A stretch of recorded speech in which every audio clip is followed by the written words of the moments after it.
Hello, and welcome to the Comic Conspiracy, episode 382, the first of our two-part end of 2018 discussion. My name is Ryan Higgins. Who's here with me this week? Brock Sager. Lane. Kevin. And Scott. And Scott. And, yeah. That's it. We have Toby on his way. He's going to come in, drop his picks, and take off. We have special guest Splices, too. We have Charlie, who unfortunately could not make it tonight due to family. Yes, it is the holiday season. Half the time his family's here anyway. And Bryce, who was going to be on live, but we're actually going to, over Skype, but we're actually just going to splice him at the end because he has family stuff going on today as well. AKA, he's at the store buying a microphone. AKA, he did record. I know. I'm just trolling him.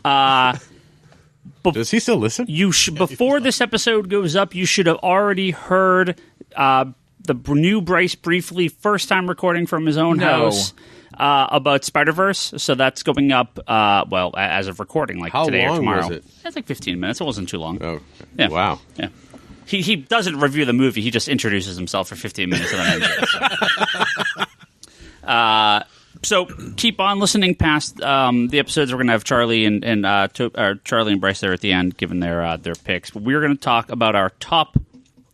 Let's start with TV. We're doing TV and movie this episode. This should be going up the first week of January. Second week of January should be Marvel DC top picks as well as some independents and just kind of general end of year. That'll be episode end of year talk. 83. Yep. So we're going to record these back to back, but then they'll be up over the course of the next 2 weeks. Content. We're creating it. We'll go around. Brock, why don't you start off with you? You love not preparing for this at all? Oh, no, I'm prepared. I took the polls on the Facebook group, so I was like, yeah, I know what I'm doing. Yeah, we try to put a lot of stuff up there, and of course there's obviously other stuff to choose from, maybe, but we try to be pretty accurate on those polls of everything that came out. Boy, that TV list. I was going through the list trying to make it, and I'm like, this just never ends. And I kept being like, what about that show? What about this show? And I kept like finding more shows that aired in 2018. Whoa, jeez. Yeah. Why don't you give us your top 3, 3, 2, 1, honorable mention, anything you like this year, not comic book related. It doesn't even have to be a new show, just something, Not comic related? Top 3, comic book. Yeah. Oh, okay. And then honorable mentions are whatever else you want to talk about for the year. And then, we'll go from there. Okay. So, number 3 for me would be Black Lightning. I really enjoyed Black Lightning. Have you started the second season yet? I finished. So I'm all caught up to the mid-season. I haven't started the second season yet. That's number 3. What? That's number 3? That's number 3. Okay. Yeah. No, it's not. It's not the top one. Well, I don't know. It's good though. The looker was in it. Yeah. Not the same as the character from the comic. No. Slightly different. That from The Outsiders? Mm-hmm. Oh, okay. I didn't know that. Oh, God. The Outsider drops are it's a left and right. In the TV stuff. Well, in season 1, they had, what's her face? Grace was in it briefly. She's in it. She's in more this one, and she shows more of her powers. Yeah. Who was from the Judd Winnick, the later Outsiders book. The Nightwing-led team. Yeah. Number 2 for me would probably have to be Flash, just because I think it's solidified itself as kind of the top CW show. Arrow's still good. DC Legends is great because it's just fun and haphazard. I don't watch Supergirl unless it's a crossover because there's way too much comic book TV shows. There's a lot. So, and I've liked what they've done with his daughter coming back. So I'm curious to see how that all plays out. Excess. I know. Then a couple good Legion drops this year. And then this is the one that blew my mind that it was the top for me. Season number 1. The number 1 in 2018. Titans. Are you finished? Finished it. I watched it right before I came here. Man, that show is good. We can't talk about the finale because Kevin... You cannot, and I haven't watched it either. You haven't watched them yet. It's Kevin... Not all the way through. I've watched... You've watched one episode. We'll do Truth. Yeah. If he's not on next week or something, or in 2 weeks, we'll talk the finale of Titans. Yeah. But I had a lot to say about that. I'll see them all by then. The surprising thing for me about Titans is that trailer just... I didn't even want to watch the show. I was like, oh, God. But now it's like I see that DC logo, like when it's like flashing through all the characters, and that's the only sound I hear. So when we were watching Aquaman, I'm like, that guitar. "Where's the music from Titans?" Yeah. Like- Yeah. But yeah, Titans is really The good. preview for Titans was freaking awful. The I did not buy the app service thing just because I'm like, no, this thing's going to be a piece of crap. but it's really good. It's good stuff. Any non-comic honorable mentions? No, I got the comic. Oh yeah. So non-comic honorable mentions. I mean, it's Westworld. Freaking amazing. Yeah, Game of Thrones. It's not on this year. Sorry, buddy. It's still Game of Thrones. Like it might skip a year, but it I know still gets Westworld it. was on in this. Westworld was on in the spring. Yeah, sounds right. Yeah. And then Bosch was really good again. The Amazon show. I highly recommend that. It's really good. But yeah, so those are mine for the year. Cool. Are you caught up on Flash too? Yes, I'm caught up on all the shows I watch. I'm caught up on. Yeah. Comic book honorable mention. I wanted to say one thing because it was this year. Was Krypton was really good too. It just didn't hit the top of the list for me, but Krypton was really good. I liked what they did with that. Lane, you're up. Okay, so What's your number 3? I guess 3 for me would be Gifted. Okay. Really like the show. Yes. Showrunner's solid, and just it's been a fun show. I mean, I haven't started season 2 yet. That's one of the shows I'm going to kind Is that of. a 23 episode run? No, season 1 was short. yeah. Yes. I might be able to consume that. I can't consume 23 episodes. See, you have to consume them like halves. That's what you have to do. You have to go half of it. I'm gonna watch half of it. It's way better than any of the recent X-Men movies. I'll tell you that. Yeah, and it boggles my mind that Bryce doesn't watch it because he'd love it. Yes. But it's that first season was very surprising. Really enjoyed the it. second season so Good far so far. hasn't been too bad. But Yeah. granted, they're still building up, and I'm a little behind. But so, and then I guess for me, for 1 and 2 is kind of just intermix. I don't really care which one's ahead, but also I don't. Just prefacing this, I do not have Netflix. I do not have DC, so those shows are off my list. Yeah, so, sure. not on purpose. I'm not leaving those off because I don't like them. It's because I haven't watched them. What is Gifted on? Fox? Fox, yeah. So for me, because of that, my 1 and 2 would be Lucifer and Preacher. Ugh. Preacher. Yo, Preacher season 2 is really good. Yeah, that's what people 3. tell me. 3 Yeah. was on. Was it 3? 3 was just on, which Yeah. is the Back to the Family. Yes. Okay. Yeah. Yes, that was amazing, and we finally got Allfather and Yep. Santa Killers. Well, Santa Killers was He's in been season Yeah, one. he's been. Oh, he it's was season in one. I didn't even watch past the pilot. Oh, I love Santa Killers. The show is now getting better. Yeah, it's been So, real fun. yeah. This last 2 seasons. Agreed. Yeah, I mean, maybe down the road I'll try it again, but I just Whatever. season 1 just Don't was so placate bad. us. I just couldn't deal with it. It's just because it's very different from the comic. Yeah. But 2 and 3 are more faithful. Look, if it was on CW, he'd be watching it. Well, I also hate what's her shit from Agents of Shield that plays. I don't Tulip. like Tulip. I don't like her at all. So She's a very I'm different actually Tulip. getting used to Yeah, it. I'm getting used to it. Feel like you just have to get used to it. yeah, I shouldn't get used to Preacher. Preacher should just slap me in the face, it should just turn be me good. over, Yeah, do me dirty, I should slap just- me in the face again. It should be good from episode 1. Like, Yeah, I can't. Next generation I would Preacher. say 2 and 3. Seasons 2 and 3 kind of do that. It's Yeah. just the first one was a little testing the waters too much. They just needed to go all in up front. And I'll back you on Lucifer season 4. Really good. I'm super excited for the Netflix show because they're going to be able to push that a little further, obviously. Yes. But I don't want them to make it like R-rated. Like I still like the, they'll probably have nudity, I'm sure, but I don't want it to become like a totally different show because Is it it- very easily could be. Is he still banging his therapist? No, No. that was really only like the first season. I've only seen I think either the first season or the first handful of episodes. Yeah. I really liked him, but I just Yeah. It's too many good. shows to watch. Oh, I will let's say I talk about don't quite understand the 2 episodes that they added at the end. Oh, those are fucking the worst. And also, I think they were like weird like fill-ins for like I thought I read it was like for some other like country maybe. And one of them had Neil Gaiman playing the voice of God, right? Like the first time we finally meet God, but you don't meet him, right? But you hear him. You hear him. It's Neil Gaiman, and it's like this.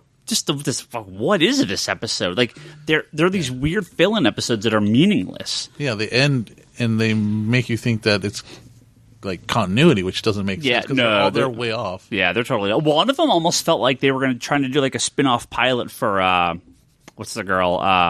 The CSI girl. Oh yeah. Like, didn't that feel like they were kind of like, we're gonna like spin her off into her own show or something weird? Like I have to assume they're just like, well, we're losing the license to the show. It's going to Netflix. Let's just dump these two things sitting in here and get some money. Like, well, I mean, I heard early on these were episodes meant for the season after, but they lost. They were just getting prepped for the next season. They don't fit in. I don't see how. Yeah, I don't know. That's the thing. It does not fit in. Yeah, I thought. Yeah, I swear I'd read it. Something about some like international release, but I don't know. I could be wrong. I have no idea. Those are really weird episodes. Yeah. Those are terrible. But skipping those two, the rest of the season was really good. And do you guys know what we're talking about here? Nope. So season 4 of Lucifer ended. There's 4 seasons? Yeah. It had its finale, and then they're like, next week 2 more episodes, and they were like back to back, and they were awful. There were like these random fill-in episodes that were just totally standalone, had nothing to do with where the show was currently set. They were like they felt like they were like from season 1, like weird. Like they recorded 2 extra episodes and just were like, no, these suck. We're not. Maybe because one of them was like a body swap thing, and so it made no sense at all. Yeah, there was no they have kind of their killer of the week, but then they have like the plot that goes on in the background, right? These 2 episodes had no background plot. It was just this like kind of standalone episode, and you're like, oh, this is like this has nothing to do with anything that's been going on in the show. They felt really off, but I'm really looking forward to Netflix. Yes, same here. So what else? I guess so. Honorable mentions. Well, I mean the easy ones. Yeah, I definitely wanted to say Krypton was amazing, but probably number 4. Yeah. And then outside of the shows or outside of comics, my 2 favorites this year were I really loved Yellowstone, and I don't even know what that is. It's a show Kevin Costner, right? Yeah. Yeah, it's really well done. Westworld be another really big one, and then the last one I am absolutely in love, Counterpart on Stars. So good. I'm just started season 2. Yeah, it's only on 4th episode tomorrow. Yeah. So. First season was I loved Yellowstone on National Geographic? Paramount. Oh, right. Yeah. Mm-hmm. It's a very interesting. It's basically about land, or he owns a bunch of land and people trying to steal his land. Yeah. And it's his family. So it's been really amazing. It's kind of like Dances with Wolves, kind of to me. But Dances with Wolves and me have a bad history. We'll just leave it at that. Yeah. Some Patreon content there. Whoever wants to. Scott. Oh, not Scott. Sorry. Kevin. Oh, so this is going to be my weak spot here, this category, because there are so many comic shows. Yeah. But there are so many shows in general. Yeah. That I can almost always find something I'd rather watch than a comic show. And no offense to comics. So none. Not none. So I will say number 3. He watches comic book men religiously. That's canceled, so. Yeah, well, that was my model for how a comic store should be run. I was wondering why Ryan's not on board. Oh, the other day when someone drove up with the Batmobile to the store, I was like, nah, keep going. Yeah. It's fine. I don't want to see it. When I come in and look at this wall book and go, well, this has a $50 price tag. Ryan, would you take $30 for a true fan? And he goes, yeah, for a true fan, sure. Because that's every back issue anybody buys in that store. That doesn't happen. But on this TV show, it does. No, really? Yeah. Yeah, it's like whatever the price tag is just a negotiating point. Yeah, no. Anyway.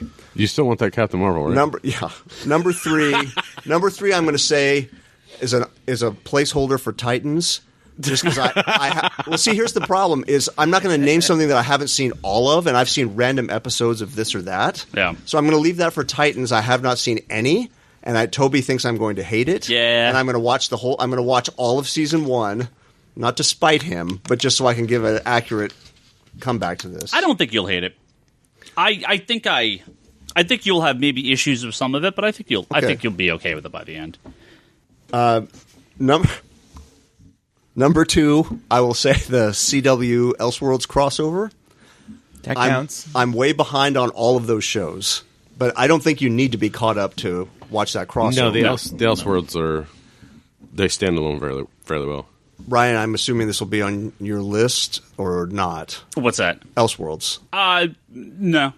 Wow. Okay. I mean that's I'll give it to you. We've talked about it. Yeah, of course. Yeah, I love it. And you gave the thoughts on the finale. Yeah. Briefly. So yeah, not to rehash all the material, but it was a lot of fun. Yeah. Obviously, you see something like that and wish it could be realized with like a big budget and like unlimited. Well, I think they get you can argue they get to get JLA right more on that than in the movie in some regards. So it was great to see all those characters teamed up and do something. Because even in the other crossovers, they've sort of had their little characters go off in their different directions, but this was like, nope, it's the Justice League versus Amazo, so it's just straight up. Yeah, that was a lot of fun. Neat. Well, if this one followed all the characters were being followed like as it progressed. It didn't. The other ones hopped back and forth a lot. Like the focus was there. Like they focused a little more on Supergirl when it was a Supergirl episode. Yeah, but on the previous crossovers, they went their own ways. They went their own ways, and like. Well, and this, I mean, I should have prefaced this at the beginning. This is full spoiler for the most part. I mean, we won't go deep into any sort of big spoilers. I think for any of the TV shows or movies, but spoilers are going to come up. So that said, I did want to talk briefly about next year's crossover. Because they teased at the very end.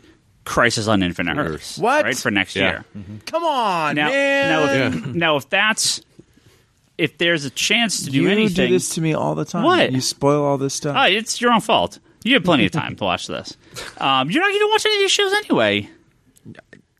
I told you, I can't consume 23.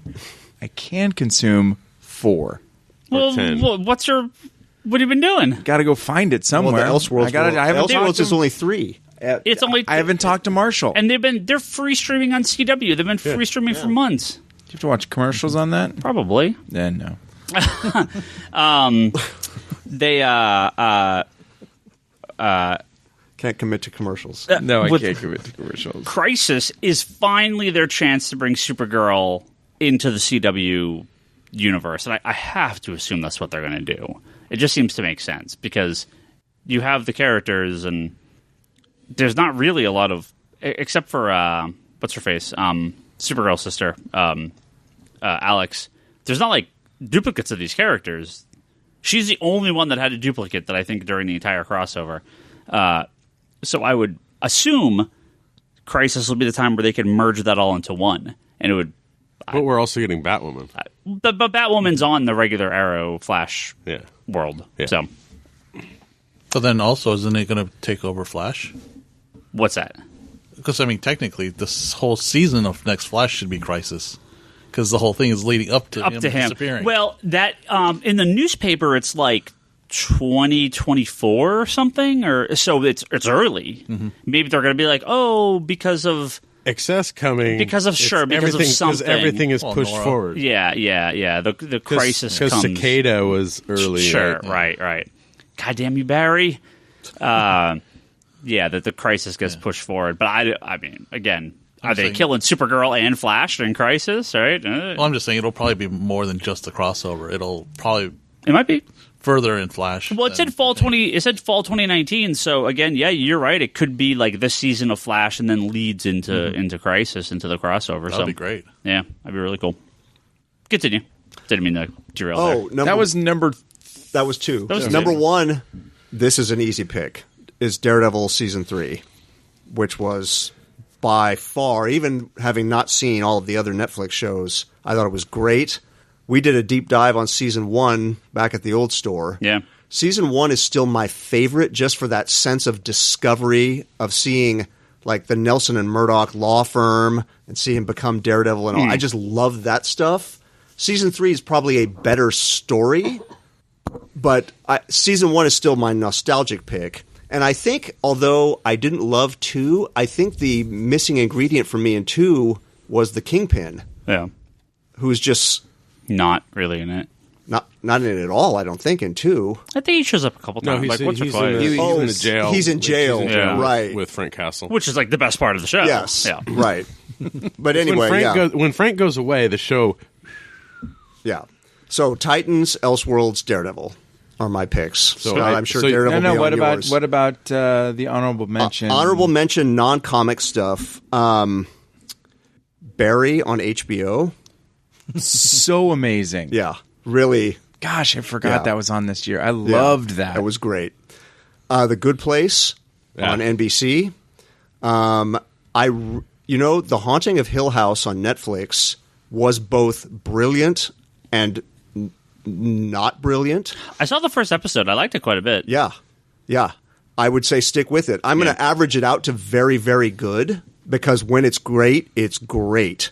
But when it's bad... It's not ever bad. It's just more typical TV. Yeah, okay. It doesn't rise to the levels. Is it always kind of back and forth in time? Until it catches up eventually. Okay. But a lot of it is built, that structure that you've seen. Right. And then, not a series, but really one of my best viewing experiences of 2018 happened in the last couple of weeks, which is the Springsteen on Broadway special on Netflix, which is a 2.5-hour recording of one of his one-man shows that he did this year in New York, which I could not have seen due to the many $100 ticket price.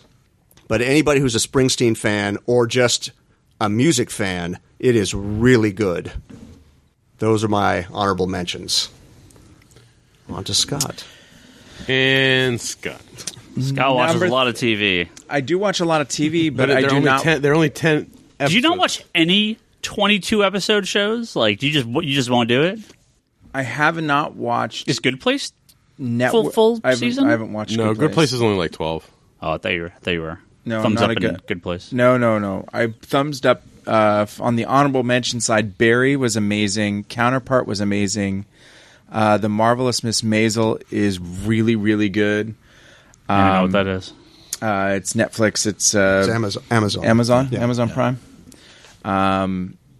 And love those programs. And my number 3, based on one episode only, because I just got it last night, and maybe it's because I had such low expectations of Titans. It was really good. Did you say you've only seen the pilot? Yeah, only the first episode, which was good, and the Beast Boy shot at the end was like real and kind of really.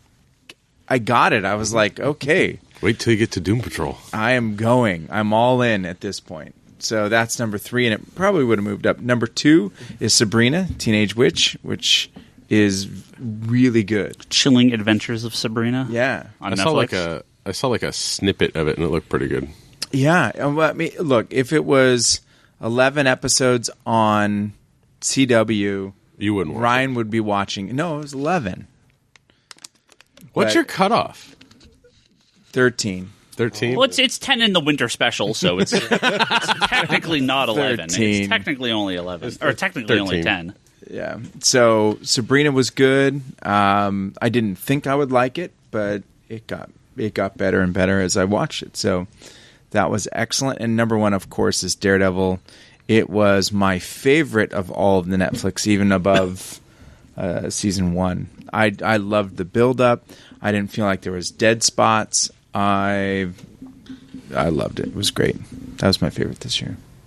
Honorable mentions? Oh, yeah, you did those already. I did those first. Like, you got them out of the way. He's a real got him out TV of the watcher. way. Real TV watcher. I will say I wish that they had included the Bullseye costume in Daredevil. Even if they could have given us a little peek. Yeah. Just know? even a... Just a peek. But the character was still so good. Yeah, he was. Yeah. I'm going to have to rewatch that. So good. You know, you can watch other shows. You don't have to rewatch it. I haven't rewatched anything. I say that, but it's not going to happen. You can't commit to a rewatch. Come on. Yeah. There's too much. There's too much. That, to you know, do. it makes it 22 episodes. Yeah, right. Right? Nope, Because out. twice. I'm out. Nope, you're out. Well, my list much. is I don't CW. I was going to say, I'm not sure if I've ever had a list quite like this because it's all new shows and not a single show from CW on my top 3. No, false. And they're all new shows. And I would say all of them. He has 2 lists. He has the CW list, Yeah. and then he has. We're going to get the CW list yeah, after yeah, this. yeah. Wait, I am the CW banner carrier at this table. My honorable, the only one. My honorable mention. No, my I got honorable Black Lightning. mentions. Oh, right. My honorable mentions are all the CW shows. Thank you. I feel better. And one of the things that I'm always surprised with is when something doesn't look great, or I'm kind of like, and then it turns out to be really good. And I find I tend to appreciate those shows. When you're 4 seasons in The Flash, I expect to like Flash. All right, I'm like, yeah, cool, this is great. Yeah. So when something new comes up, and I'm like, whoa, that was unexpected. And I don't know where Scott's comment came from, because my number 3 is The Chilling Adventures of Sabrina. We actually just finished it last night. It's great. Way better than I thought it was going to be. Yeah, it's like a PG-13, I would not even hard PG-13. I actually thought there was I thought it was full on rated R when I started. I thought there was going to be nudity and super gory stuff, and it's not. It's kind of just like a harder PG-13. But I like Riverdale. It's just schlock and terrible, but I like it. I legitimately like Sabrina. It just has a cool vibe. It feels very out of time, and Riverdale does it occasionally, but you still know it's now. It's just things feel weird and like the back of a Volkswagen. What's the word when something's kind of out of time from what it's supposed to be? Anachronistic. Anachronistic. Wonky. Yeah. Sabrina. There's almost nothing that sets it in the modern day. And they mentioned Riverdale a few times in the context of the show. Some of the cars are old. Everything is, right. Everything's kind of old. Even in one of the episodes, a character has a pair of headphones on, but it's kind of like that old style headphone that you'd plug into the radio, but it's not. But he's walking around. With, so with the spiral cord that was wound really tight. You have to assume it's like high fidelity headphones. You have to assume he's I don't know if he's listening to it on his phone or a CD player or whatever. You don't see what he's listening to. So it's very good at keeping its time period very, very mysterious. But Chilling Adventures of Sabrina, really good. And again, I hated that girl when she was on Mad Men. She was just insufferable. Which one? One of the worst parts of the show. The main girl is in Sabrina. She was the daughter in Mad Men. Oh, really? Yeah, and I mean any plot with her, the brother, or the mom was just I'll agree with you with 2/3 of that. I wanted to gouge my eyes out. I agree with you with 2/3 of okay, that. what I like her on Mad Men, especially as she got older and got better as an actress. Yeah, I mean, I don't hate her as an actress. I hated the characters and their plots. I feel like you hate Mad Men. I think Mad Men's way overrated. I think it's good. I think when it's good, it's really good, but it's way overrated. I think at best it's good. It's far from the greatest show ever made or anything. It's just people are so terrible on that show, and everyone kind of gets everything that they get on that show. Everyone deserves everything that they get. There's not a good person in that show, and a lot of it just has to do with fucking what's her name, the mom Jones, not January Jones. Oh, just the worst. What happened to her? Nothing, huh? She was an X-Men and then done. I'm just sitting here. What's your number 2? So annoying. So annoying. Anyway, Sabrina's really good. Sabrina's really good. Okay, I have 2 more honorable mentions. I'm sorry that I forgot. No, go ahead. Pricing this? I am. I have more. Better Call Saul last season was very good. Yeah. How did I forget good. that? It was so good. Yeah. And the other one was Glow. I never got into Glow. I started watching it, and there was one of those other programs. You watch one, and you're like, that was not bad. And you watch the second one, and you're like, I kind of like this girl, one of the leads. I don't remember her name. But Glow was really good. I like Glow, but not as. I mean, obviously, Better Call Saul this season was fantastic. So. Yeah. Number 2, show that shouldn't exist, show that shouldn't be good, but it exists, and it's really good. And that's Krypton on Sci-Fi. I forgot about that. I haven't seen that. Really surprised with how good Krypton is. We just mentioned it in our honorable mentions. Yeah, I don't know what you're talking about. Yeah, really, really surprised. Krypton. I mean, why does this show exist? It's David Goyer, right? So he wants to continue his Man of Steel plots, but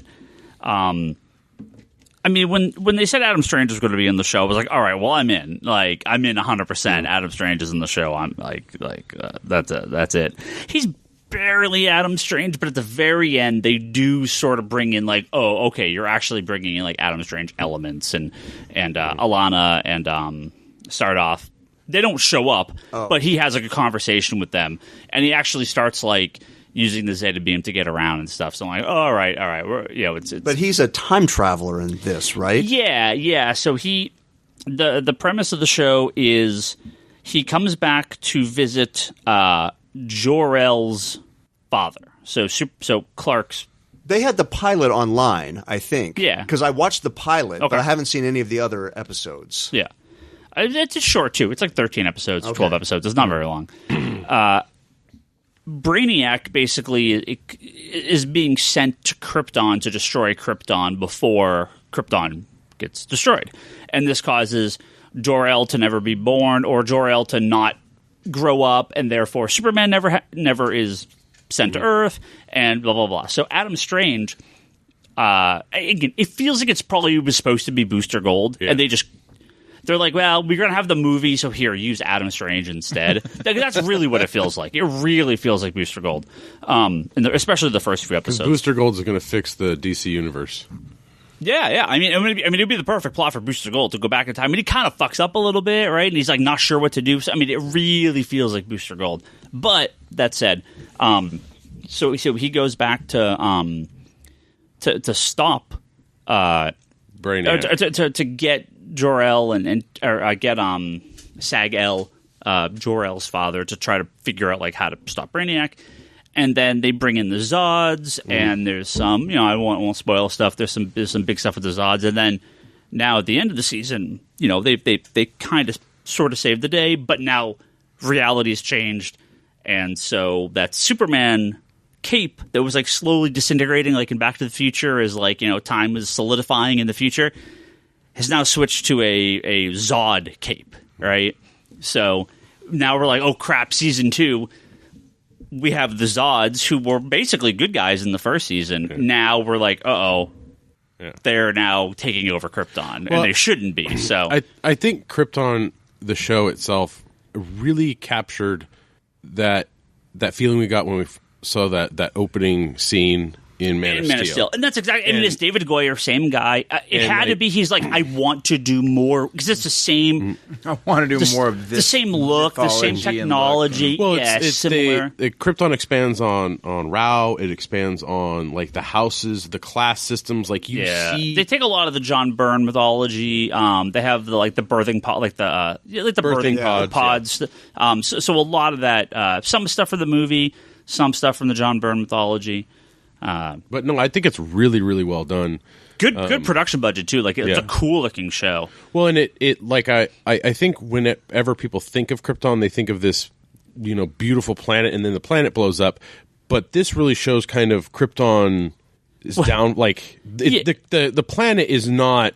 Well, it shows all the great, amazing, beautiful places, and then it shows what's underneath that, where everyone else lives. Yeah, but right? what's outside the domes? Yeah, which is all just totally destroyed or horrible conditions. So you can kind of see like this is like Krypton, like climate change is real. Yeah, the planet is falling apart. They just don't realize it yet. Yeah. Very cool show. Very cool. Way better than expected. And it's not even a choice for number one. It's Titans. Titans is fucking incredible. It's not Titans. I have not seen Daredevil season 3. The stabbing of the dick. Well, that is pretty good too. I have not seen Daredevil season 3. You're going to make me not watch it. If I saw Daredevil season 3, it would not be my number one show. I'll just tell you that right now, flat out. Nothing beats Titans. Titans is fucking incredible. Yeah, Titans is So do you know they actually didn't air an episode? There was supposed to be 12 episodes. Yeah, that's what I was figuring, because I'm like, okay, 10 episodes were good. Oh wait, there's one more episode? Yeah, they cut an episode, right? Yeah. It ends. It's okay. We'll get that episode after season 4. No.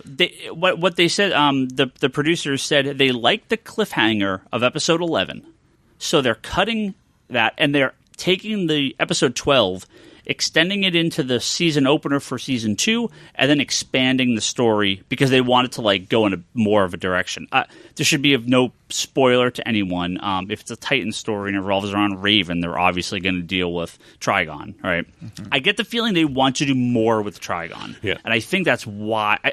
I don't think they like just randomly beat him in one episode, but I think they're like, we want to expand this story more, and then they add that post-credit scene, which we won't spoil here, but if you know me, you know that post-credit scene was the greatest thing I've ever seen in my life. So, oh no, it was. Don't say anything. It was special because you're gonna blame it. It was special.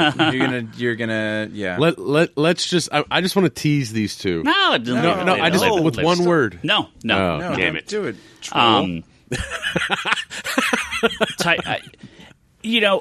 And they take just a left-hand detour. They're like, we're just going to talk about the Doom Patrol for an entire episode, and who cares about the regular plot of the show?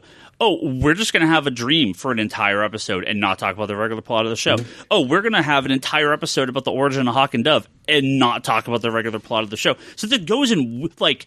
Sounds great. There's only 11 episodes. You guys are really wasting like valuable time to focus on the main character. They show Hawk and Dove more than they show Beast Boy in this entire show. Yep. Hawk especially is, or Dove especially is all over this fucking show. It's really strange, but it's a fantastic show. Yeah, it's really well done. I almost feel like they focus on like Hawk and Dove and the Doom Patrol more than any other character other than Dick Grayson in the show. Right. Well, you're making me more excited. Yeah. Well, then you throw in Donna Troy. Oh, Donna was so perfect. Yeah. Oh, that's Toby? Yeah. Literally perfect timing because I'm almost done, and Brock was first, so you can hijack someone's seat. Donna. Oh, man. If she's not a season regular in season 2, they are making a mistake. Donna Troy was fucking perfect. They nailed that one. They did. She was so good. Actress did a phenomenal job. So, look, whatever hate people had for the show with the premiere, with the trailer. That trailer was garbage. Ignore it. If you haven't heard enough, watch Titans. It is so good. Honorable mentions. I mean, Better Call Saul, obviously, season 3 I really liked. Man, all I watch is comic book shows anymore. I don't watch anything. One thing that I will mention... You don't have any time to watch anything else. I don't watch all anything. the comic book shows. How do you think I can watch all of these other shows? We just cut out the CW. I will mention it because I watched it last night. The Black Mirror Bandersnatch. I don't know if this is a movie or a TV show. I'm going to put it under a TV show because Black Mirror is a TV show. I don't know if you guys had seen this. Not yet. It just came out yesterday. Yeah.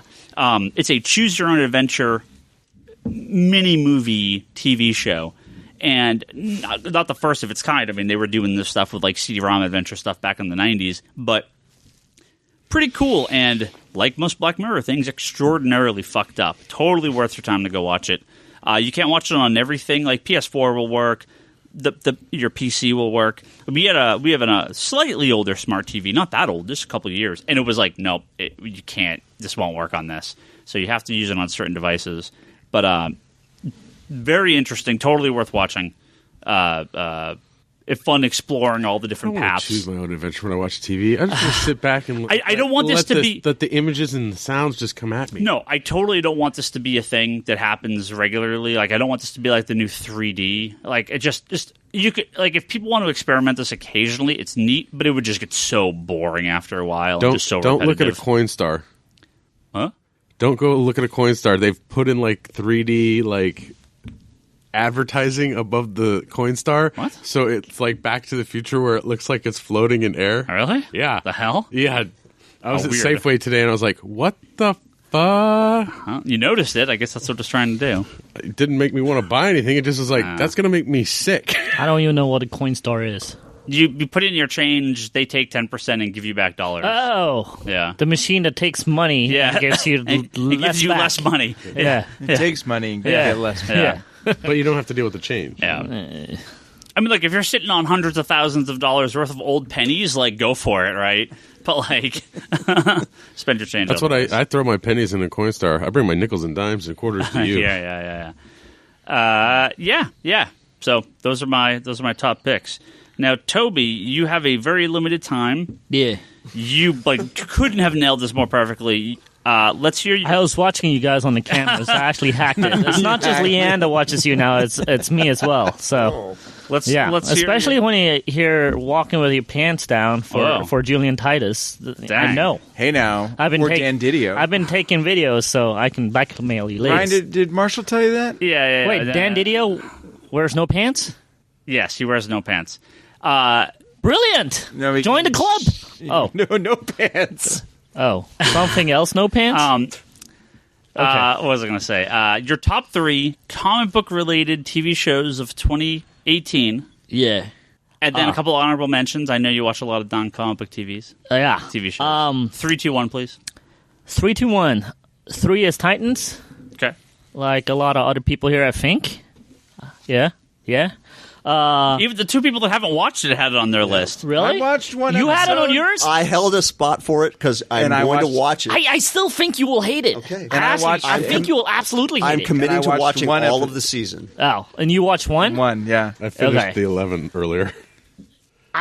Donna Troy, fantastic. And you guys just mentioned that. Yep. Yeah. I will say, though, that if the Elseworld crossover would count, I may actually put that in the numbers 3 It spots. counts. I'd put that as Here number was 2. Okay, I will put that in the numbers 3 spot instead of Titans if it would count. So, Titan / Elseworld crossover. Number 2, I think it's the best live action comic book show, season 3 of Daredevil. I thought it was phenomenal. The storytelling, the character studies, phenomenal. The stuff they did with Bullseye, phenomenal. Everything, Kingpin, phenomenal. Everything I wanted to see since the first season, they brought it to the table this time around, and I loved it. I loved the fact that the different fighting styles between Daredevil and Bullseye was fantastic. That the Daredevil would get him in close-up actions and nail him down, but Bullseye would keep his distance and win on that edge. I thought that was really interesting, actually. My number 1 is a cartoon by the name of Hilda. I love that show. It's funny because I mentioned it on the roundup, but a guy on our Facebook forums was like, tagged me and goes, "You have to watch this." Yeah, I'm surprised you didn't know about it. I had no idea about it. Totally None. Completely none. No idea about it whatsoever. And so I went to watch the trailer after he goes, "You have to go watch this." And I was like, I watched the trailer and I'm like, it's not really my cup of tea. I like cartoons, but the animation style and, I was like, nah, I'm not so sure about this. And he goes, no, you have to watch it. There's something about it.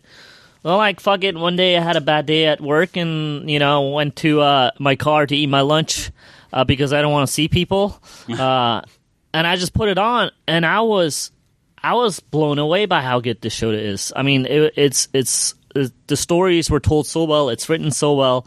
There's so many turns in the story, that'll take you on a journey in just 20 minutes. I'm just like, every episode I thought was amazing. Now, where is this show? On Netflix. Yeah. I'm just imagining Toby sitting in his car watching a little kid show, binge watching this, and it's like some little it's kid like show. it's like the next it's the next day, and he's DoorDash breakfast, and he's like, no. No, you have to jump ahead to the next day in the bathroom. Yeah. No, I loved it. I will say the closest it reminds me of its Foster's Home of Imaginary Friends. Crosses over with maybe some Studio Ghibli. Is a lot of people are mentioning Studio Ghibli stuff, but it's more in story, less in art form, which is what threw me off because the guy goes like, it's very much like Studio Ghibli, and I looked at it like, fuck no, what are you smoking? But in story, it was very, very much like Studio Ghibli. So if you like Studio Ghibli stories, it is phenomenal. Again, it's based on a couple graphic novels. The guy was very much influenced by this Swedish comic called Movements, which was one of my favorites growing up. So instantly, once I made the connections, I'm like, a lot of more things made sense. And again, the stories in there are just really, really good stuff. Everything that you think is what's going on is not what's going on. Like there's example like this one girl has her room gets messy by morning and they find out it's her and the other her friends are like, why are you getting us to clean up your room when you should just do it yourself? And she goes, well, the room cleans up on its own. And they're like, that's not normal. And they find out that a ghost has been cleaning up her room because his favorite book was in her bookshelf. And when that book went missing, he stopped cleaning up her room because the book is no longer there. I thought like stuff like that, and it goes a lot further in. Like they go visit the ghost. He starts a fight with the ghost next in the grave. I'm like, there's some really dark stuff that's like pretty high standards for a kid show, but I was blown away. Yeah, Cool. That's What my about non-comics? Non-comic honorable mentions. honorable mention is also a Netflix cartoon by the name of The Dragon Prince.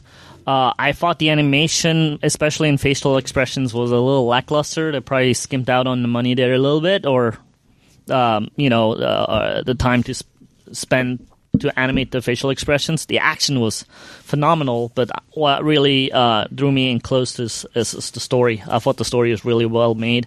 For people that like Korra and Avatar, I highly recommend The Dragon Prince. Cool. Yeah, That it? that's Awesome. All right. it. Yeah. We're going to read a couple of the ones from our... I will say this though. I forums finished Cloak and Dagger. While I liked some aspects of it a lot, it was very, very slow, and thought maybe it could have gotten there a little faster. How many episodes? It's 10, Sounds like a Netflix show. but I felt like wheelhouse. they took the characters for what they were and really dissected what they actually are and build a really strong story around it. I actually thought they stood true to its origin very, very strongly. I mean, sure, there's certain things that are changed. They also moved the kids from New York to what's it called, to New Orleans. But I thought that worked really well in its favor, Yeah. I actually really enjoyed it. I thought the acting was really good. It was very slow in certain parts. That's my main negative thing about it, but I thought it was well done. Season 2 of Runaways just came out, right? Yeah, and season 2 of Cloak and Dagger is coming too. Yeah, But yeah. I thought there's some really strong ideas behind it, and there's some really dark stuff in it too, like teenagers dealing with depression and drugs and stuff like that, which I thought was a nice subject to tackle. Yeah. Especially with these two characters. A number 3 show as voted by the forum. Facebook With, group. I think that's 3. With 41 votes is The Flash. With 47 votes, it's Titans. And far, far ahead of everything else, with 105 votes, it's Daredevil, number 1. So, Daredevil Season 3. Brilliant. So there's our A show. lot of love. Legends of Tomorrow and Sabrina bringing up the top 5. So, still, Legends still one of my favorites of the CW shows. Legends of Tomorrow had the best excuse for not being in the crossover. Did you catch it? No, so I'm a couple back on Legends, so I Okay. caught up in everything else, though. They had the excuse that they give for not being in the crossover is amazing. What was it? Don't worry about it. I'm not going to spoil it for him. Well, he spoils shit for me. Like the next season of I know there was the next season's crossover. I know there were is puppets. Crisis or Yeah, Yeah, it's the Return of the Puppets. it's crazy. It's not the puppets though, but they do a good job explaining why they're not in the crossover. Yeah.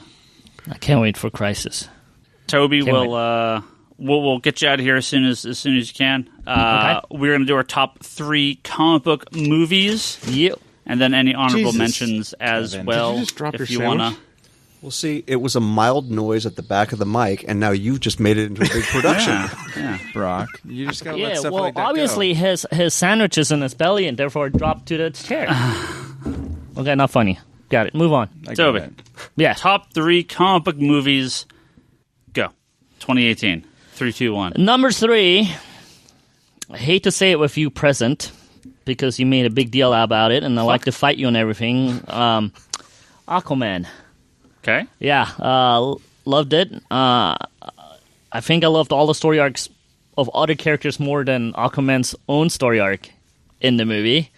I will say, though, Deadpool's 2 Domino is my favorite on-screen character this year, but as a movie as a whole, I'll take Aquaman over Deadpool 2. Therefore, Aquaman in number 3 spot.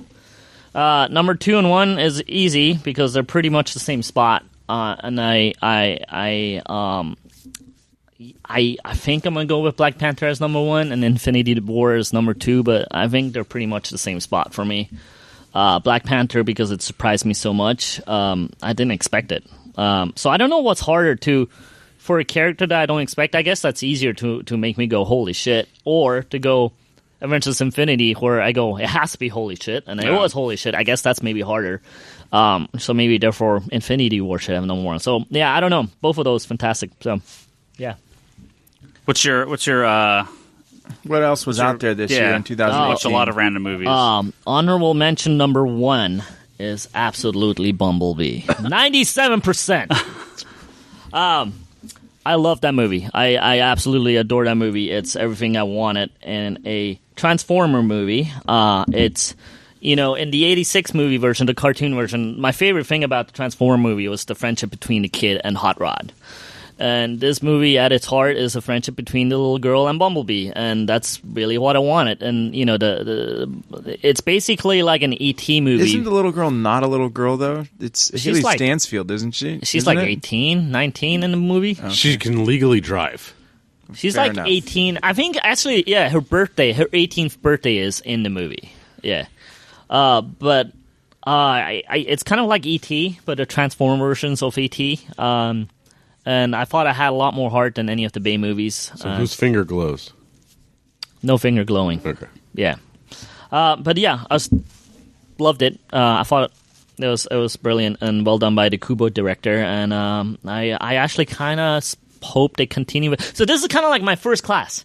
So X-Men movies, I'm like, some of it I liked, some of it didn't. Same as here, Transformer movies, some I loved, some I didn't. And the first class happened, and I'm like, yes!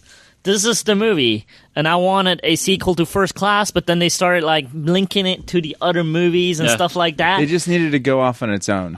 I'm fearful of Bumblebee to do the same thing, where like this is my First Class, where I'm like I just want a sequel to this. I don't think just you're gonna get build any. upon this. The movie did not do well. I don't think you're gonna get anything. But I have a feeling that they're going to reconnect it to the other movies in the sequels. I thought Bumblebee did do well. No. That's Well, I don't care. This is the best Transformer movie. Mary Poppins beat it. I don't think it did. Mary Poppins is pretty bad too. Oh, for what these movies should be. I really, really want to see Mary Poppins. Yeah, I thought Mary Poppins was going to fucking blow everything away. I'm really surprised with the box Spider-Verse office beat it? numbers. No, what not beat the week it then? came out. Aquaman. Bumblebee, not Oh, wow. man. Yeah. Other honorable mention is Bohemian Rhapsody. I love Queen, and I love that movie. So I'll end it on that. Cool. All right. And he's out. Later. Don't forget your boxes in the back. Let's go backwards. Donation. But your present's back there. Brock, why don't we start with you? We'll go backwards. This way. Back. What? We'll go backwards around this way. And Oh, end so the lane. we started with Toby. We're just Yeah, going this we'll way. just go Okay, this way. okay, Yeah, okay. yeah. How about that? All right. So for comic book movies, for number 3 for me would be Ant-Man and Wasp. There's something about Paul Rudd as Scott Lang is just perfect. It's just amazing. Like, I rewatched that on the plane coming back from Hawaii. So it's good. so good. He It is is. perfect as Ant-Man. He's as Scott Lang. He's perfect. He's perfect. I actually think I liked 2 better the second time I saw it. Yeah. Oh yeah. The second time we watched it, it's better. Yeah. Number 2 on the list is going to be Aquaman. Like Aquaman, just again, I think because I watched the trailers, I'm like, oh man, are they cramming like 400 stories into this thing? Don't do it. But they did a really great job balancing all of like the story threads and the characters and just it looked amazing. Yeah. And then number 1 is Infinity War. Just yeah. No Black Panther for you, huh? Black Panther's an honorable mention. Like Black Panther, Deadpool 2, Yeah. like they're there, but I think that I really like the consistency of Ant-Man and Wasp. It's not that I like, which is a better movie. Most people would Black Panther's a better movie. I just prefer the fun aspect to Ant-Man and Wasp. Honorable mentions for movies that aren't comic book related. Solo, like I don't. You have kids. I have kids. I have Ready Player One on Blu-ray because I got it cheap. I have Jumanji on Blu-ray. Jumanji this year? Yeah. Oh, Jumanji's so I have good. Jurassic Park Fallen. I have Jurassic Park Fallen Kingdom. I want to see. Jurassic Park There's this huge list of movies I want to see, but we'll see if I get to them. I did get finally caught up on John Wick, so fuck yeah, John Wick's awesome. I can't wait for chapter 2-3. Sorry, you could continue. Oh no, I was done. Oh, okay. I didn't know if you were going to. No, you guys didn't mention Ready Player One. I was blown away by that movie. I just saw it today again. I watched it on a plane. I must say, maybe the people that read the books hate has gotten to me, because when I watch a trailer, it's like, all the book readers were like, the book is better. And I was like, And it was pretty good. Yeah, I watched it on the plane. I was like, fuck, I love this movie. Spielberg still got it. So, yeah. That was like my main Black Friday Blu-ray buy that I was looking forward to just rewatch it over and over and over again. See you guys. There. Yeah, so I have a stack on my bookshelf of movies I need to read, or movies I need to watch. Yeah. I also have a stack of books I need to read on my bookshelf. Yeah. But yeah, I mean, this year there's a lot of movies. Yeah, it's crazy. So A ridiculous amount of stuff. You're up, Higgins. I had a giant question mark for my number 3 spot for movie. I really had no idea what I was going to pick, but I think I figured it out. I'm gonna go to something I said earlier in this year, and that was I was never in a million years did I expect this movie to get on one of my top lists for comic book movies, but it's there, and it's and I'm gonna stick by it, and that's Teen Titans Go to the Movies. It was you're sneaking that one in. So funny. It was so funny. I love Teen Titans Go to the Movies. It was. I enjoyed it with my kids. Yeah. I mean, it's not something that I would put as a top or honorable mention, but I did enjoy it. Yeah. I thought it was hilarious. It is so many great comic book jokes that are actually funny, not like Big Bang Theory funny, like actually funny. Not the insulting. show is great too. No, not insulting. You don't like Teen Titans Go the show? Oh, the show. I thought you meant Big Bang Theory. No, Teen Titans Go the show. Teen Titans Go is incredible. The movie was near really perfect. good. It was so funny. Who are the new challengers? Yeah. Who are the challengers? Yeah. Man, if you're a Challenge of the Unknown fan, maybe not the movie for you. There's quite a few digs at them in this movie. I don't know where that came from. Yeah, I don't know why, but yeah, someone discovered. Do you ever watch those DC Robot Chicken specials? I've seen them occasionally, but I haven't sat down to watch all of them. Where they're like, but they rip on Aquaman. Who are these? Who's this lame character no one's ever heard of? Firestorm. And he's like, what the fuck? I was on the Justice League. What are you talking about? That's how I felt at Challengers. I'm like, Challengers are incredible, but they're getting ripped on like they're nobodies in this episode. Yeah, it's pretty funny. And it had a really good Stan Lee cameo. Yeah, it was pretty good. But yeah, Teen Titans Go to the Movies. Very, very funny. Number 2, come on. I had a small debate with myself whether it was going to be the number 1 spot, but no. I think the number 1 spot's pretty tough to beat. And number 2 is Aquaman. Aquaman was just fantastic. This is not a recency bias. I had that number 2 spot pegged for Aquaman since January 1st. It was just sitting there, and I was like, just waiting for it. Please be good. Yeah, the question was, is it going to be 2 or 1? Right, exactly. Yeah. And absolutely, Aquaman was fantastic. I don't You're think such a shill. It's number 2 with the Trident. You're such a shill. I don't think I could have wished for a better Aquaman movie. It was so much fun. Yeah. We just had our big Aquaman episode go up on Christmas Day, so you guys heard me gush about it a bunch on there. But I'll take any time to say good things about DC movies. No, just funny, you don't. So colorful. I need to see it in IMAX. That's my plan for next week. I really want to see it in IMAX before it goes away. Just fantastic. And number 1, I mean, come on. Is there even a question? It's not even close. It's Avengers Infinity War. No movie. This is the accumulation. Well, this is the first part of the accumulation of 10 years. They pulled it off. And, I wasn't that big of a fan of Civil War, even though I loved Winter Soldier. I was a little worried for this. But no, it exceeded every expectation I had. Infinity War is... the balancing act the movie did with all of the characters was phenomenal. Yeah, if Endgame doesn't stick the landing, I'm worried that will affect my opinion of Infinity War, only because it's tough to take these as 2 separate things. Yeah. It's one It's one movie. Yeah, it'll be it's two parts of one it'll movie. be Infinity War Endgame is just the slot wherever you put it on your top imagine list. Imagine if Return of the King sucked, right? Would you love the first two Lord of the Rings movies, right? You'd be like, well, I like walking. Okay, it's tough, right? It's tough. Hey, that's some good walking there. So I think these are Infinity War and Endgame are going to be so tied in with each other. But for the first half, yeah, Infinity War nailed it. I don't see how any other movie beats Infinity War this year. Very good, great movie. Well, we only have like a couple days. I mean, for people on their top list, picks of the year, yeah. Infinity War. I have to assume Infinity War is gonna be everyone's top of the list. Non-comic book movies. I don't think I see those anymore. Like, what did I watch? Nothing. I didn't watch Solo. I didn't watch Jurassic Park. You didn't see Solo? No, I didn't see it. I got the Blu-ray, and I got Jurassic Park, but I haven't watched them yet.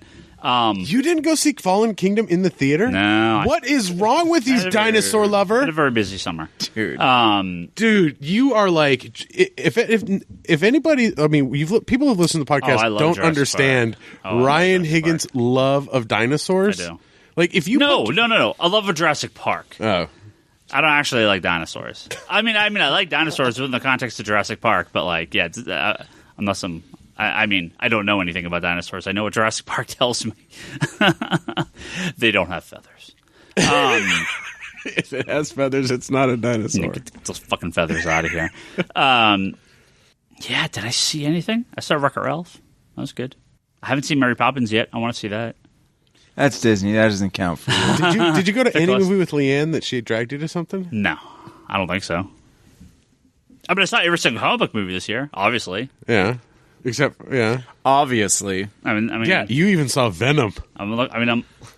Yeah, and if you count Incredibles 2 as a Look, comic if book Venom movie, makes yeah. anybody's list here, you're going to get punched.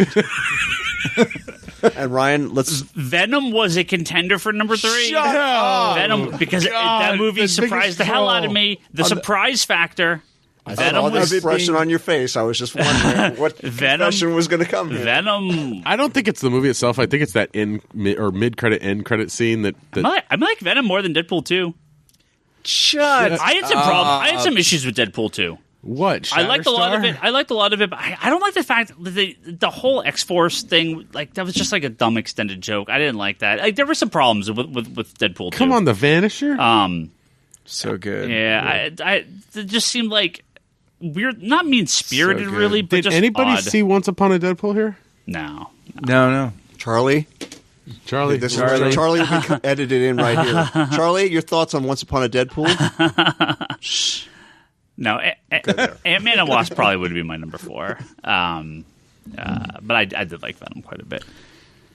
Yeah, I don't know. I literally don't think I saw anything that wasn't a comic book movie. TV show or movies this year, like almost nothing. It's stupid. I have no time for anything other than this. Scott, Yeah. give us your 3, 2, 1, and then let's. Top 3 is a Marvel sweep. Big time. It was Ant-Man Wasp, followed by Black Panther, followed by the number 1 slot is Avengers. We've talked about those 3 movies quite a bit. Honorable mentions for me, Aquaman was good. I think it is my second or third favorite DC movie behind Wonder Woman. Had some things that I didn't love. I loved the characters in it, but nobody has mentioned yet The Incredibles, which is the best Fantastic Four movie ever. did not care for Incredibles 2. The first one was great. The second one, I didn't. It was okay. I didn't hate it. The raccoon scene was great. It was good. It's the only scene anyone talks about, and it's not even that good. And then for my real movies, real movie, I'm going to see it, even though I'm going to hate going to see it because I hate you as an actor, but always like what you do, is Mission Impossible Fallout, because I hate Tom Cruise and I think he's terrible, and yet I think you maybe watch the movie to hopefully he dies on screen. Like, but it's they're good. Jack Reacher and this, I don't know. But then, as far as real movies go, the 3 movies that I really liked this year: Green Book, which is a story taking place in the 60s, early 60s, 63, about a concert pianist that is traveling the South. He's a black concert pianist, and he travels the South with a Italian bodyguard. Yeah. So really kind of fish out of water, and a good story. The Post is my second one, which I loved, and A Quiet Place, which I thought was a very unique theater-going experience. Quiet Place. Yeah, that's like the horror movie. Yeah. Yeah, I saw it at home, but that was really cool. Yeah, seeing it in a theater is bizarre. Yeah. Because everything is super, super quiet, and Yeah. it was really, it's a very unique. I will say in Aquaman, I saw it in XD with vibrating chairs. Oh, nice. The sound was really good too, so that the experience was fantastic. Yeah, on that. yeah. So. Was the dialogue better? Because we had issues with Oh, you could hear everything just fine. because the underwater sounding dialogue was rough to deal with at first. Oh, really? Yeah. I didn't notice that. No, that wasn't a problem. So that's what I got. Sharp. Okay. Well, even though this movie feels like it came out 2 years ago, I'm going to go with Black Panther for number 3. What else needs to be said? We did a whole episode on it, so I'll just refer people to the archives for that. I seriously feel like I've lived 2 years since I saw Black Panther. Yeah, it feels like it was forever ago. Yeah. And it was February of this year, or by the time people are hearing this, February of last year. Yeah. Number 2 is Infinity War. What? Okay, hold on. It's time to speak some truth here, and I'm going to carry the banner for this, because my number 1 is the only movie this year, not that I saw twice, because I saw Infinity War 2 or 3 times, but this is the only movie I saw twice in the span of 1 week, and it is Into the Spider-Verse, which I absolutely love, will be a day one purchase at home, and I say this as somebody... I have never read about any of those characters except Peter Porker. I've literally never read a comic with any of those other characters in it. I love them all by the end of this movie. I was completely invested in the story. It was like the biggest... Scott, Jesus, Kevin. If you like them, don't read the comic books that they're based on. It was like the biggest, craziest Spider-Man annual I could ever imagine reading. I love the kind of the techniques where they brought in comic book storytelling into the movie, much like the Ang Lee Hulk tried to do, but I thought it was much more integrated here. My favorite movie moment of any comic book movie this year, spoiler alert for Into the Spider-Verse, alert, fast forward 10 seconds, is when Miles has the black and red costume and jumps off the building when he becomes quote-unquote Spider-Man. At the very end. Towards, like, right at the climax. Yeah. Oh, I was soaring. I know it sounds like a cheesy pun on what he was doing, but I mean, just to realize it is to me the best Spider-Man movie, and this is not even a close competition. And I say that as somebody who loved Homecoming. Yeah. This was just a magical experience. And what I just want to say is comics and comic movies and comic TV shows don't have to be for little kids or grown men like are sitting at this table. The choices don't have to be men? The choices don't have to be Mickey Mouse or Identity Crisis. You can have all ages entertainment if you have creators who have the vision and the willingness to make it happen, like Spider-Verse. Yeah. I absolutely, capital L, love this movie. And I would watch it again in the theater if I had an opportunity. Didn't you love the alternate Peter Parker's kind of redemption story? Oh, yeah. Peter B. Parker. Yeah. I mean, they had everything. I came in and Ryan poo-pooed me. I really liked Gwen Stacy. Yeah.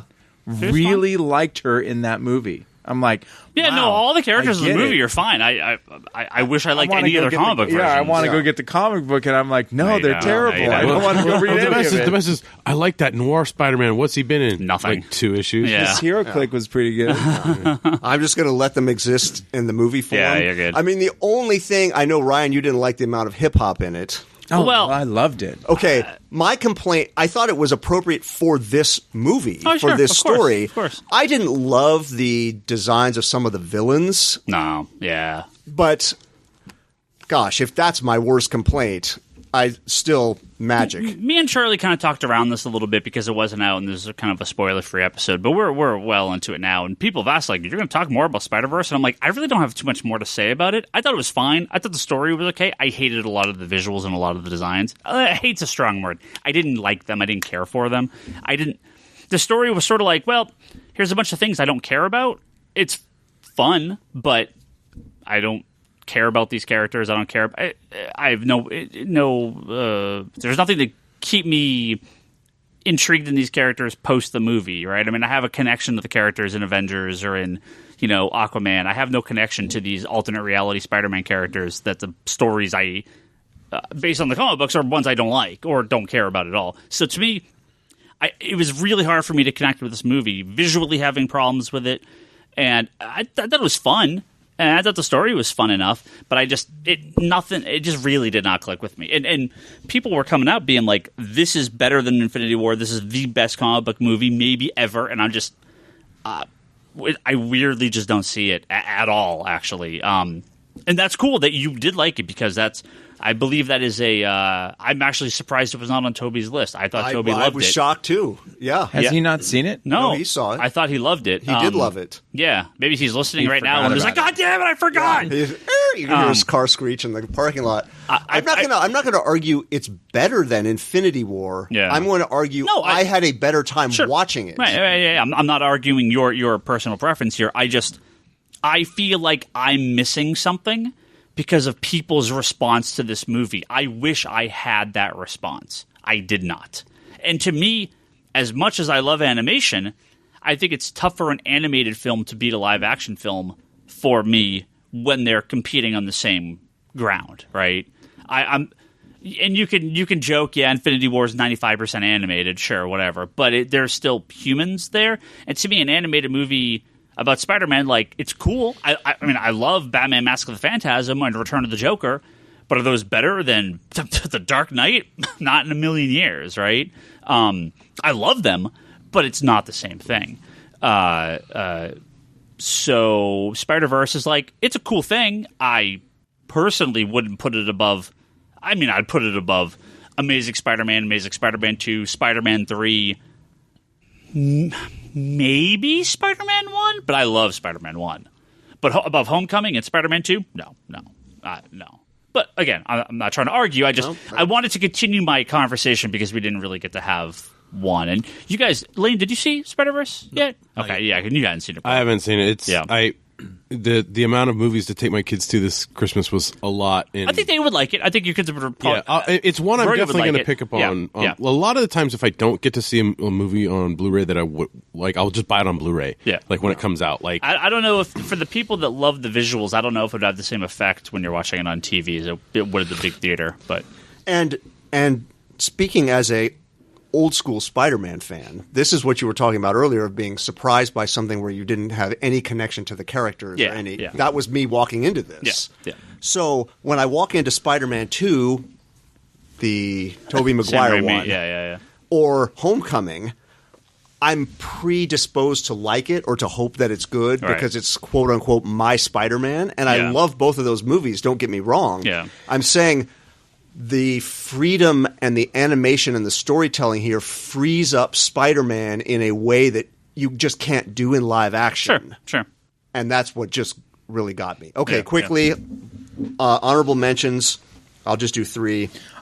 Bad Times at the El Royale. I have not seen it. Bad Times at the El Royale reminded me of reading a trashy crime novel, and I say that as a complete compliment. Nice. The Rider, which came out in the spring, which is about a down-on-his-luck rodeo cowboy. I thought I was one of the 100 people in America to have seen this movie, but as of today we're recording this, it is on former President Obama's favorite movies of the year. So it will no doubt have some traction. You, 100 people, and apparently yes. And but my point is, more people will probably see it now based on that. And I'll agree with Toby's Bohemian Rhapsody. He already addressed that. Damn it, I forgot that on my list. Well, you just added it there. Just there. We're still recording. My last honorable mention is polarizing. I guess Spider-Verse is polarizing, but I know this is. But I absolutely love Hereditary. the argument I hear against it is that's not scary, and I'm not going to argue it as that's a total your mileage may vary. Like funny is, scary is completely up to the viewer. I just really appreciate the filmmaking craft and the storytelling of it. I don't even know what this is. Hereditary. Yeah. It's a horror movie from April, I want to say. Can I jet back to the TV show because I did forget to mention one show you want? Yeah. Is it a CW show? No, When you said flexible. When you said funny, it reminded me of Big Bang. No, absolutely not. And Craig Anderson, that was a joke. I do not like Big Bang. Okay, go ahead. You love it. Hold on. It's a long-winded title. It's the one with the girl comedian. Sorry, no. Kidding. Kimmy Schmidt. Kidding. The Jim Carrey show. Oh, on Showtime? Showtime. Yeah. seen Did you that. guys see it? Did No, you I guys haven't see seen that? it. No, I haven't seen it. I mean, by far the most depressing thing I've seen all year. Kidding is not. That's an advertisement for it. Kidding is not. If you need to be at least mentally stable to watch the show. Oh, it's Because if you're not, it's bizarre. It's trippy. It's really weird. He plays Mr. Rogers, basically, right? And Mr. Rogers going through some tough shit. And it's about him and his family and his love life. And it gets pretty trippy. Do you remember me talking about Don't Hug Me, I'm Scared? Those really surreal... On those the little shorts on cartoons, YouTube, yeah. right? Yeah. It's not the same, but there was like very strange elements within this show because it's like Mr. Rogers and Sesame Street was a lot of puppetry. There are a lot of elements in the show that revolve around the puppets either talking to people or some level of consciousness, and there's a little feel of that, like that Don't Hug Me, I'm Scared, like weirdness in Kidding. So sorry, I just you said joke and laughing, and it made me think of Kidding. So we can wrap our back, but I didn't want to forget to talk about that because that was on my list and I forgot to mention it. Very, very good show.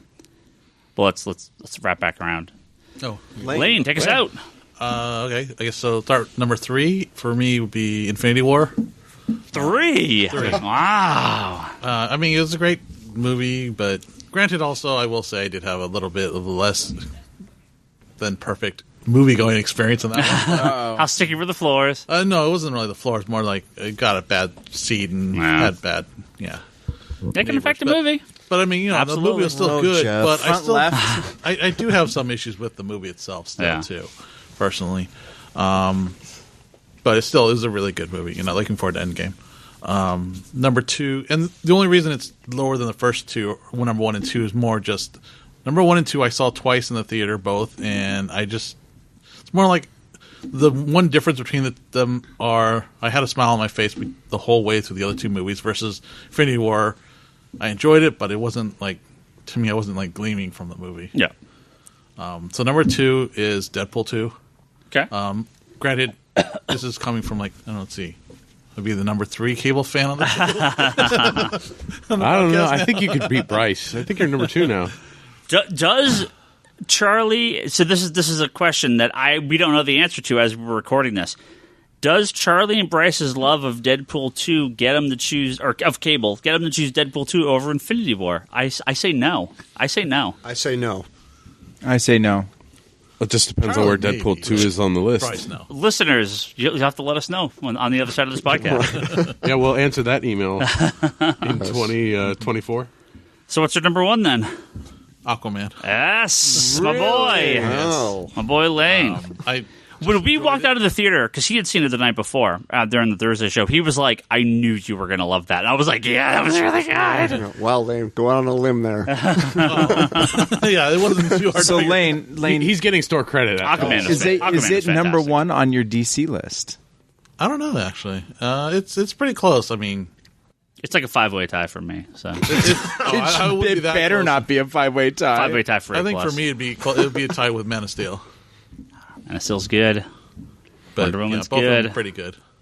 I feel Aquaman's real like good. Man of Steel has gotten more love from this group lately. I have I've noticed. loved it from the beginning. Have you noticed that? I've noticed the Man of Steel turn online Yeah. a little bit. a little less hate than I used to see back in the day. BVS and Well, Suicide because Squad. look what's come in his wake. Yeah. It does look better. BVS, Suicide Squad, and Justice League. Justice League it was kind of 50-50. BVS and Suicide Squad still some hate, but Man of Steel, I'm seeing a turn in fandom. especially So since, People are like, "Oh, that was pretty good." Yeah, Well, Man I of was Steel God, is those really the good. 20 minutes at the beginning is amazing. Well, the biggest complaint on Man of Steel, one of the biggest complaints was the ending, right? Everybody complained that he, Wouldn't do that. that he didn't save anybody in the city. yeah. And it's like that's the most nonsensical. Yeah, Oh, nonsensical don't start thing. Lane. Don't start. My No, God, but please. He's gonna whip up the trolls. Can you just look at all I got like 45 minutes. Yeah. I got like 45 minutes of discussion to talk about here. Okay, let's go. Let's I'm go. just Man of saying, Steel. compared to all the films that have come since, we've had the same thing. So, So, Aquaman. You've only built up 45 minutes. Lane, what is your? Do you have any honorable mentions after? honorable mentions are hard because I was looking through the list of movies. And it's like, I haven't really seen too many non-comic movies this year. I was going to say the one. It's not really it wasn't a theatrical release, but one of the straight to DVD releases that is comics I really, really liked was the Suicide Squad Hell to Pay. I don't know if you guys watched the it or animated not. one. I'm The so animated far one. behind those. It's a little strange, but very different take, but amazing take on the squad. Yeah. And I think it was really faithful to the squad itself. And it's one of those that just took you by surprise, like not one you expected at all. Yeah. And the only other one I would say I guess it'd probably be more of a TV. It was a mini series on TV that I really enjoyed was called Little Drummer Girl. Haven't heard of it. Oh, was that on AMC? That's the Yes, AMC yeah. one. By That's the like a AMC one with Korean the director. spy. Yeah. Like the spy one. Yeah. Yeah, it's about training a spy. It was Yeah, really, I saw the ad for that when I was watching Walking Dead. really, really enjoyed that. That's my list. Well, the Geekbox community and Comic Conspiracy community has voted with 80 votes for number 3, Spider-Man Into the Spider-Verse, 95 votes, Black Panther, and 181 votes out far and away, Infinity War. Where's Aquaman? Deadpool 2 taking up the number 4 spot, and Aquaman at number 5. So there you go. And where was Venom? Venom was number 2, 3, 4, 5, 7. No, 8. Right below Teen Titans, right above the Death. It was the lowest of the in theaters movies, but a couple votes for the Death of Superman animated movie. That was That's nice. a really good one too. Yeah. And Trevor added I Kill Giants and then did not vote for it, so they got 0 votes on the forum. And I saw that. from a movie Based on a comic book? from Yeah. a movie perspective, and this just came out a couple weeks ago on HBO, a documentary called Momentum Riders. It's about Kelly Slater and his crew that grew up surfing essentially in Hawaii, and Rob Machado's in it. It was a really good documentary. I mean, I saw it a few weeks ago, and then next day there was like a bunch of people at work that were like, "Whoa." Was Valerian this year? Or was that last year? No, that wasn't this year. Why was last did- year. I was just- that I should was- not even be brought up I was just in wondering. any kind of conversation. So, Momentum Riders, if you like surfing or like stuff like the Talent Code or like things like that, it's a pretty interesting story. Our good friends over at Box Office Mojo have their, although we're not at the full end of the year, so some of these may change a little bit, especially Aquaman because it's still in theaters.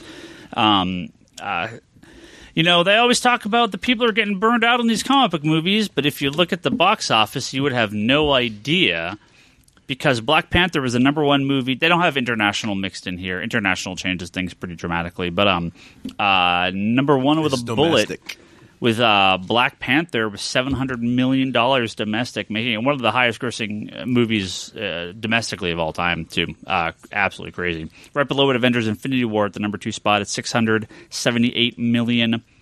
Incredibles 2, if you want to count that, $608 million. Man, Incredibles 2 made so much money, and it's crazy because I didn't think it was all that good. Deadpool Well, 2... it came out at a really good time because it came out right when all the kids were getting out. Oh, I mean, yeah. out of, I mean, you knew school. Incredibles 2 was good. And that's like the millennials movie. Like Incredibles 2 is always going to be big. Deadpool 2 did $318 million at number 5. Ant-Man and the Wasp did $216 at number 8. Wait, are these? This is not superhero movies. This is just all movies. Well, I mean, yes, this is all movies released. There's too many comic book movies, but all of the movies are virtually comic book related. They're Yeah, I mean, so it's Black Panther, Infinity War, Incredibles 2, Fallen Kingdom, Deadpool 2, The Grinch, which is still in theaters, Mission Impossible, Ant-Man and the Wasp is 8, Solo is 9. Again, this is just domestic. Venom is number 10 at $213 million. Aquaman, which obviously is only 2 weeks out, is $154 million at number 19. I think people are pegging Aquaman at about $250, so that should put it maybe around Mission Impossible, probably above Ant-Man and Wasp. Internationally, Aquaman's crushing everything. It's crazy. Aquaman's doing very good internationally. That Jim Lee cover with the gauntlets. It won't be Infinity War. Will it be Black Panther or Infinity War internationally? Not Infinity War. Black Panther didn't do... Aquaman may beat Black Panther internationally. Remember, Black Panther, and I expected this, it didn't do great internationally. Avengers did almost $1.4 billion. Black Panther did less than the domestic total. It did 646 internationally. So Aquaman is already like at 550 international, which is just ridiculous. 511, so 666 total for Aquaman. So pretty good. I think it's actually already beaten Ant-Man and Wasp and catching up with Deadpool too. So Aquaman very successful overseas. Just under Aquaman, and about $100 million under Deadpool too. So are any more? There's too many comic book movies apparently. There's a lot. Yeah, I mean, Still go to the movies to watch them. 1, 2, 3, 4, 5 of the top 10 are comic book movies, right? That's nuts. So these things are still very popular, despite people thinking they're not for some reason. Spider-Verse not doing great. Disappointing. I wish it did better.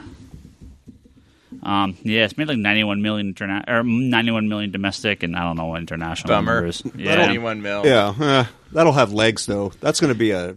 And it's still in theaters. Yeah, and that's also going to be a physical media long leg. Yeah, for me, it's like I'm not able to get my kids to see it, but I'm definitely going to be day one buying it on Blu-ray. So. 90 million production budget, so I mean it's coming up on doubling its money. So I mean that's definitely successful, and they're already talking sequels. So I think the reviews are incredible. So it's Into the Spider-Verse. So what is this going to be? Out of the Spider-Verse. Out of the Spider-Verse. Edge of the Spider-Verse. Edge of the Spider-Verse. Yeah. Welcome to Spider-Verse. Spider-Geddon. Spider-Verse. Well, with all those numbers, I'm just kind of curious here. We obviously know Endgame's going to be big. What else are we looking forward to in the next year? So we have Captain Marvel, Endgame. Is Spider-Man next year? Shazam. Far From Home is. Far From Home Far next From Home. year. Shazam. Shazam and Joker. Yeah. I believe that's it. Well, no, technically, they're on the list to come out next year. Dark Phoenix. Is Dark Phoenix and New Mutants are both scheduled for next year. Will they actually happen? Don't know, right? Do we care if they happen? I do for New Mutants. I agree. I want to see that. Dark Phoenix. Sure. I mean, I want to see it. I don't think it's going to be good, but I have a. It's like First Class was like, yay! And then it's just this fall. It's just like this fall. fall. Like a snowball. Like gaining momentum and size of crappiness going down the hill. Everyone loved Days of Future Past when it came out, and I was like, eh. And now I feel people have started to turn on even that a little bit. I thought it was just okay. I didn't love it. First Class is really good though. Apocalypse was just fucking hot trash. It was so bad. It was so bad. Well, it's not X-Men 3 bad, but it's bad. Don't we also have Reign of the Superman and Hush? And Wonder Woman Bloodlines? Yeah, is coming out next year too for the animated movies. I might actually have to grab Hush. And I think Marvel Rising's out next year. The Squirrel Girl Miss Marvel. Probably. Target has all that stuff in there. Is the schedule for next year? Yeah, I think that's out next year too. I don't know how that's getting released. It's not theatrical as far as I know. I thought it was. Is it? Aren't we getting Batwoman this year for TV? We're getting Doom Patrol. I mean, everything's continuing. Like nothing has been canceled. Doom Patrol's coming.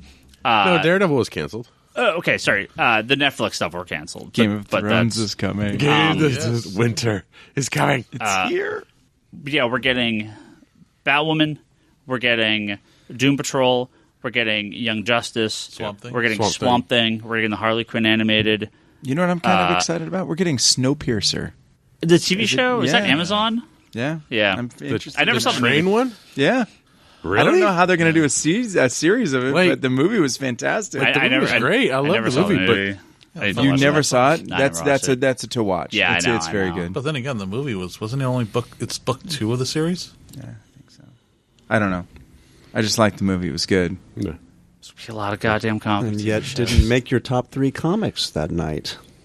Comic movies. It's a comic movie. Snowpiercer. Snowpiercer came out like years Yeah, ago. no, it was on my list. Yeah, it was like Like 2 years ago. 2 or 3 years ago. I sent in a list. I think you read it. Oh no, I meant when we did the comics adaptations. Oh, I didn't know it was a comic book because I didn't know it was a comic book. Yeah. There you go. All right. So listen in the next few minutes after in just a minute. Stay you're gonna hear, tuned. yeah, stay tuned because you're going to hear Charlie and Bryce's top lists. Why don't you listen to our end credits, and then we're going to tack these on at the end, give you a reason to keep listening. Yeah. We're taking them out the end. We're not going to plug them in the middle. You can use that 30-second fast forward. It's fine. Look at the counter on your whatever you're playing this on right now, and they're. Probably 20 I'm going minutes left. to predict there's An hour and a half over left. 30 minutes left of content right now. Yeah, so do not turn this podcast off because after our little outro here, we're going to have Bryce and Charlie's top movie and TV show lists. And Charlie. And Charlie. Don't forget our Patreon backers, Julian Titus at the Nerds Without Pants podcast at pixelbit.com. Tobias. Dude, you were trying to get Toby to say no pants. Like, No. you weren't? Jody Lawson. Talking about. He The needs a no Triad pants. Comics Anthology at TriadComicStudios.com. Sam Shea, Craig Anderson, Joe Duff, Andrew Nelson Mendez at the Recovery of an Anime Junkie podcast, Dar Fox 8 at Manga Machinations, and our good friends over at Page Turners, a comic book podcast over at pageturnerspodcast.libsyn.com. Thank to all our. It's been Thank the you, end of guys. the year, right? Thank you all very much Yep. to our longtime Patreon backers. A lot of you guys have been with us for a long, long time. We always appreciate it. Ryan, you do realize we've been recording this podcast for almost 8 years. Long ass time. Geekbox 500 is coming up real soon. Real soon. ComicSpiracyPodcast.com. I can say that. Geekbox.net and iTunes is where you can find all our previous episodes, as well as over at. No, that I already said it. ComicSpiracyPodcast.com. You're thinking of the YouTube channel. Yeah, YouTube.com/ComicsConspiracy is where that's comics with an S, is where you can also find this episode and any other Give video us I likes, post. subscribe, shares. Don't forget to Tons of stuff. subscribe on YouTube. Slam that button. The Comicspiracy at Geekbox.net. You can send some long-form email. Which Patreon. will- Oh, I already did the Patreon. Digital.comicsconspiracy.biz. That is where you can buy some They've had digital some comic books. crazy year-end sales this year. They always do. Check them out. Subscribe on there. And, of course, you can head over to customer.comichub.com to set up a mail order subscription to Comics Conspiracy. Mm-hmm. Just choose us as your store. And we'll get you some info on how to sign up for that. We send out a lot of... we have We're up to like 25. like 4 fucking boxes of stuff going out. I so. do 20. Last month I did 25. Well, plus And it all our keeps- regular mail order and stuff. Yeah, it's a Yeah, ton. it's going up. ComicsConspiracy.biz, of course, is where you can just go buy your regular comics from us. We always appreciate anyone that purchases stuff through our online store. ConspiratorBrock.com, that's Brock's blog and video pull list. Should go check out his unboxing videos over there as well. Got some more up. Nice. Wanderers in the Fourth Dimension podcast. That is Charlie's Doctor Who podcast. And Etsy.com/shop/Leanne Hill Art. Back from vacation, so Leanne's back doing some art on there. Make sure you go. What's her next one going to be? I have no idea. No clue. Ryan Higgins, Ryan, that is me. I'm on Twitter. A lot. Brock is Brock Sager. Larson Bryce, that is Bryce Larson. Toby is Toby XI. Charlie is Insanity and Chaos. The store is Comics Con Store. Geekbox Comedy Button, Manga Machinations, and The Infinite Binge on YouTube. Those are some of our other little friends and network related guys. You should go listen to those podcasts as well. We're going to have Bryce and Charlie up next talking about their favorite TV shows and Wait, he movies. Oh, completely Scott skipped over you. Nah, Scott don't is worry about it. Don't worry about it. Keep going. You're on a roll, He buddy. skipped over Kevin. I'm just reading. Like, he just skipped No right Kevin over. Sharp, no Scott, no Lane. Lane isn't Just on. whatever. C.S. Shea. Whatever. C.S.S.H.E.A. End of the year and troll. that Ryan Kevin Higgins. Sharp. Okay. Heavy There. troll. Officially added to my Heavy, ever-growing heavy outro troll. text file. C.S. Shea. That is Scott Shea on Twitter. Don't even accept half of you guys. That Kevin Sharp And I never post anything anyway. is Kevin Sharp. And now you can hear the rest of the story with Charlie. Happy New Year, And Bryce, by Happy the New way. Year, everyone. Hope you guys had a good New Year, safe New Year. And we'll catch you next week with our top comic books of 2018.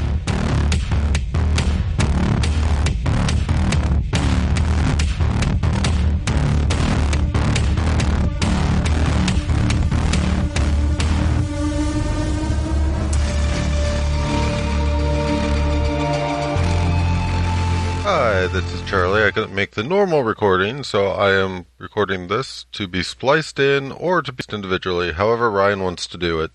So my top 3 comic book movies for 2018 are as follows.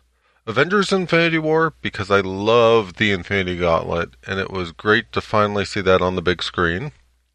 The Cable movie, aka Deadpool 2, should be pretty obvious, but it was definitely a highlight to finally see Cable on the big screen for me. And Aquaman. Aquaman was just a lot of fun, good, sort of enjoyable movie. But I have to give an honorable mention out to Bumblebee, because it was amazing to see Generation 1's Transformers in full CGI glory on the big screen. Not to mention it felt like an 80s movie that just happened to be made with today's technology. For my top 3 comic book TV shows, we have The Tick, because they released the second half of the season in February like a birthday present to me. And I still really like the sort of weird, serious world that they've dropped The Tick into this time, and it's got some other sort of subtleties that are kind of cool. I also want to give it up for the second season of Legion. I thought that show continues to be very enjoyable and a mind trip, and I love what they're building towards. I also have to give it up to DuckTales this year.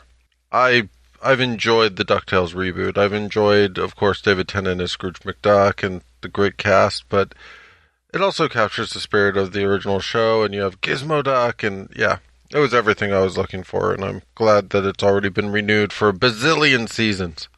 I'm going to give my honorable mention to The Flash. It's always tough for me to deal with sort of the Arrowverse shows, because one of them has to be better than the others. And in general, I tend to give that spot to either Supergirl or The Flash because they feel the most comic book to me in a lot of ways. The Flash edges out Supergirl this year just because Flash doesn't get quite as preachy for me. It just tends to be a little more straight up comic book fun.